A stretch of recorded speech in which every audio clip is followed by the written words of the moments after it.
एगो बिया वीडियो बनावेले देखले बड़ू। हमरा के मत कह। तो ओके नहीं कहत। हम्म। हे तर तनी करो मैंने तो के बताओ तनी हे तर तनी है दुनिया में का चलता साहबा के उठा ले। हम्म। सह उठा ले ओकर मर्दा हम्म। आ एगो और बूढ़ रख ले दोनों ओकर साहबा में भीतर है तर ढुका के अगरबत्ती देखावेलन सब। कौन वीडियो के काम बची बा? समझलू। कहीं ना बताओ साला वो पैसों कमा ले तो पैसा कौना काम करो। ओकर चैनल के नाम का? ए का जने चैनल का नाम किया थे तिगो मुंह सुखाइल मुंह वहा अपन मर्दों के मारत रहले।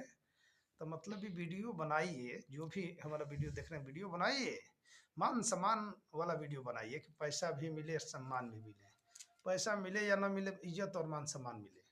पैसा तो हमसे है मेहनत हम करेंगे तो पैसा है गलती की सही सुगी। हमरे में इनके में बहुत ज्यादा प्यार होला बा पता। लेकिन ओके देखावल नहीं जाला। ओके देखावल नहीं जाला। देखावे वाला चीज है।